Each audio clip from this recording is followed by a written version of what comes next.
Right, Shalom Makim. I want to give all praises, honor, and glory to Yahweh, by Hashem, Yahweh Shai, by Hashem, Kakwadash. The blessed to the elders and apostles, the great millstone who will. And much peace, safety, and blessings to the hopefully elect throughout the four winds, pushing the truth and sincerity and diligence. All right, as brother Loyal from the great millstone, Lake Charles, Louisiana camp, coming back again with another quick lesson. And as always, Lord will it be edifying to the elect. All right, so through the spirit, man, just want to go into a quick topic. All right, about what, man? In this truth, what I'll start off in the book of Sirach. All right, in this truth, man, the scriptures tell you for us ultimately to prepare ourselves for temptation, man, because we're gonna have many things that's gonna meet us. All right, in this truth, but ultimately it's to build up our faith.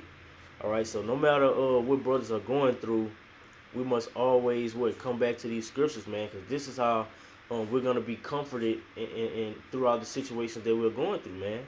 All right, we must keep a sound mind. Okay, this is Sirach 2:1. It says, "My son, if thou come to serve the Lord, prepare thy soul for temptation." Okay, it says, "Set thy heart aright and constantly endure, and make not haste in time of trouble." All right, in time of trouble, it is gonna consistently meet you, man. Because you're not going about your everyday life as the normal Jake that's walking around, man. All right, you're not living the same life as everyone else. Okay, you're abiding under the law, statutes, and commandments of Yahweh Shemel Shai. Okay, your mind is set on the kingdom. All right, so therefore you have you're basically diverting from the ways of this world. All right, and ultimately it tells you that we make ourselves a prey, man. Once Yahweh Shema Shai calls us back into this truth. All right.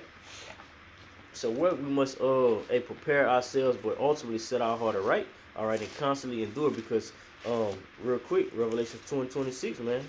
It's also as this walk of ours is a thing of endurance. All right. It's not just gonna be a easy walk. All right, as one might think it to be. This is Revelations 2.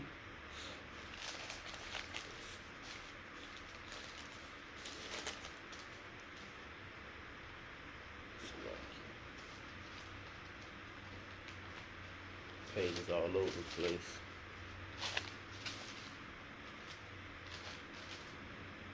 All right, Revelation 2:26.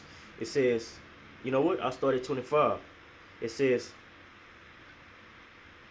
but that which ye have already, hold fast till I come. You see? So we're not subject to letting go of this wisdom, knowledge, and understanding. We're not subject to letting go of sinking and having doubt basically built up to where we lose our faith. Okay, hold fast till what? Till Yahushua makes their return. All right. It says, "And he that overcometh and keepeth my works unto the end, to him will I give power over the nation." So this is the mentality and the mindset of a true man of Yahweh Shem Shai. All right, nothing is gonna stop him from man, doing the works. Okay, keeping the faith. All right, even when you don't see light at the tunnel, man, you have to place that light there, man. You know, because we know by way of the scriptures, Yahweh Shai says that he's not gonna basically bestow any more upon you than you can bear, man. You know, so you must know that Yahweh Shai is gonna have that light to be shown in the tunnel. Okay, we must keep our faith and continue to walk through. All right. This is Ephesians chapter 5 and verse 19. All right, it says, "Speaking to yourselves in psalms and hymns and spiritual songs, singing and making melody in your heart to the Lord." Okay, because once these tribulations and trials meet us, okay, and ultimately it's test of faith. When these things meet us, you can sometimes begin to be down, man. But what scriptures say? Speak to yourselves in psalms. Who did that? King David did that. All right. Hey, man, coming back to these scriptures. All right, coming back to these scriptures, man, because this was gonna basically get us through what we have to do, man. All right. Lift yourself up, going into the scriptures, like Sirach, you know, and it reads, because all these scriptures are here, man, is for our learning. All right, it's for our learning, because we're gonna be put through these situations. All right, and that escape route has already been set. All right. It says, Sirach 2:2, set thy heart aright and constantly endure, and make not haste in the time of trouble. Cleave unto him and depart not away. You see, we have departed from the world, so now we're closer to Yahweh Shem Yahushua. All right?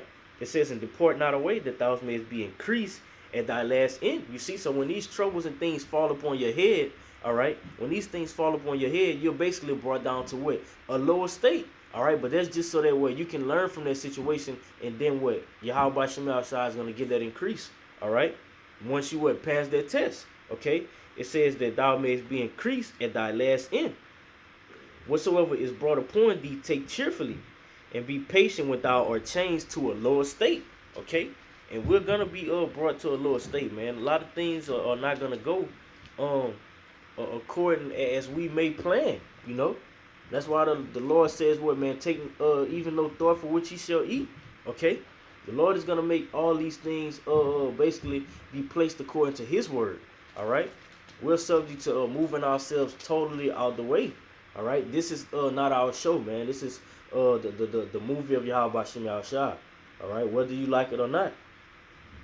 Uh, this is Psalms 55 and verse 22. It says, cast thy burden upon Yahweh Shem Yahushua, and he shall sustain thee. He shall never suffer the righteous to be moved. You see? He shall never suffer the righteous to be moved. So no matter how bad your situation may look, man, hey, Yahweh Shem Yahushua is not going to suffer you to be moved. It tells you in the book of Matthew that what, man, his elect can't be plucked out of his hand. Okay? His elect won't be plucked out of his hand. So no matter how grimy it gets, know that Yahweh Shem Yahushua is always going to be there for you, man. All right? This is Romans 15 and 4. It says, for whatsoever things were written aforetime were written for our learning, that we through patience and comfort of the scriptures might have hope. You see, so by us reading these scriptures and knowing that what we're gonna inherit the kingdom forever. Okay, we're gonna have servants. Okay, we're gonna be rulers. All right, we're gonna govern and keep everything righteously flowing in the kingdom, man. All right, we won't have to have these curses to basically bring us down anymore. Okay, all worry is gonna be taken away. You know, these are things that's subject to keeping you comforted. All right, when you're going through the things that we were subject unto. All right, it says, now the power of patience and consolation grant you to be like-minded one toward another, according to Hamashiach Yahushua, that ye may with one mind and one mouth glorify the Most High, even the Father of our Lord Yahushua Hamashiach. See, so we must bear also the burden of our brothers, but what, man, through these scriptures keep them comforted also. Okay, these scriptures are gonna be our escape route, man, because it was bestowed upon what, only a small remnant to get it.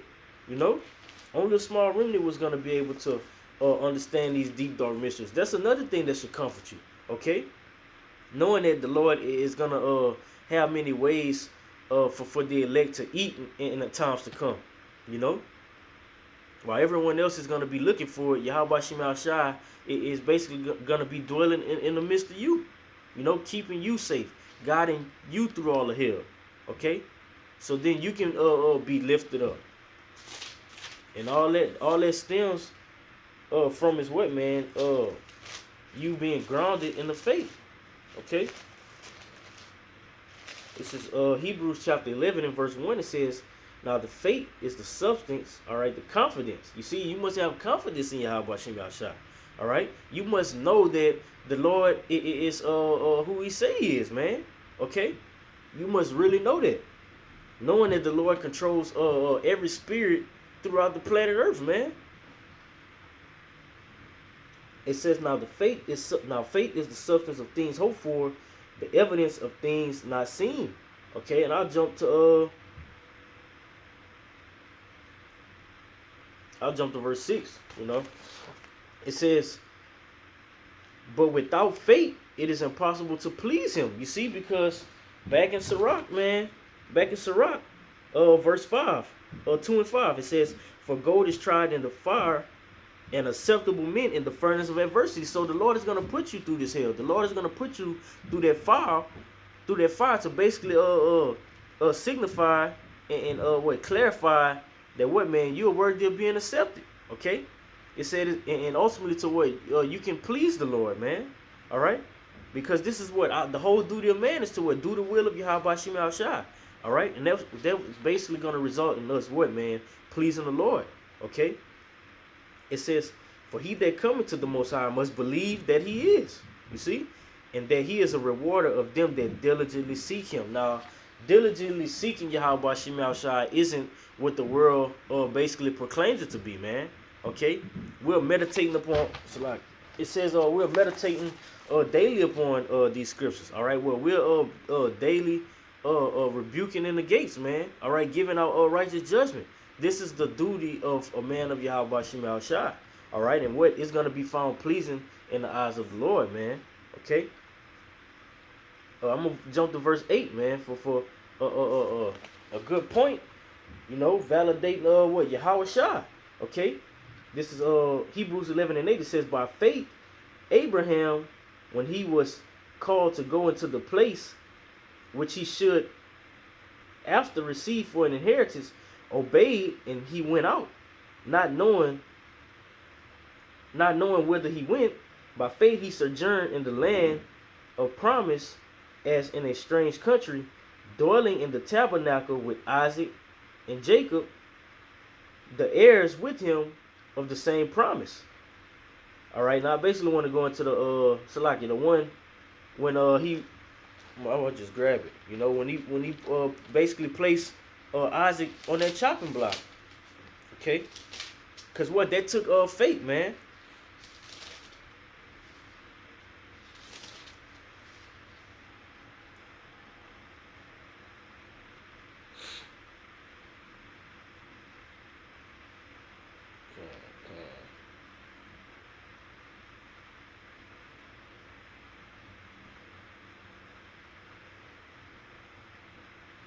Bear with me a minute, Akim. Let's see.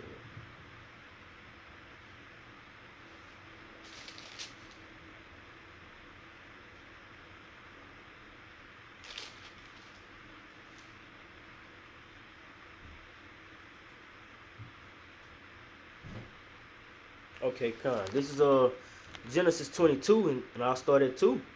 It says, I'll start at the top. It says, and it came to pass after these things that the Most High did tempt Abraham, and said unto him, Abraham, and he said, behold, here I am. And he said, take now thy son, thine only son Isaac. All right, because what? That's what that chosen seed will basically be bestowed upon. All right, it says, whom thou lovest, and get thee into the land of Moriah, and offer him therefore a burnt offering upon one of the mountains which I will tell thee. And Abraham rose up early in the morning, and saddled his ass, and took 2 of his young men with him, and Isaac his only son, and clave the wood for the burnt offering, and rose up and went unto the place which the Most High had told him. Then on the 3rd day Abraham lifted up his eyes, and saw the place afar off. And Abraham said unto his young men, abide ye here with the ass, and I will with the lad go yonder to worship, and come again to you. And Abraham took the wood of the burnt offering, and laid it upon Isaac his son. And he took the fire in his hand and a knife, and they went both of them together. And Isaac spake unto Abraham his father. All right, now keep in mind, Isaac is basically watching everything that his dad is doing. All right, and he's picking up on these things. Okay, it says, because what, man, Abraham was a man of the law. All right, that they kept the law. It says, and Isaac spake unto Abraham his father, and said, my father. And he said, here am I, my son. And he said, behold, the fire and the wood, but where's the lamb for the burnt offering? You see, and that goes to show you that he was paying attention.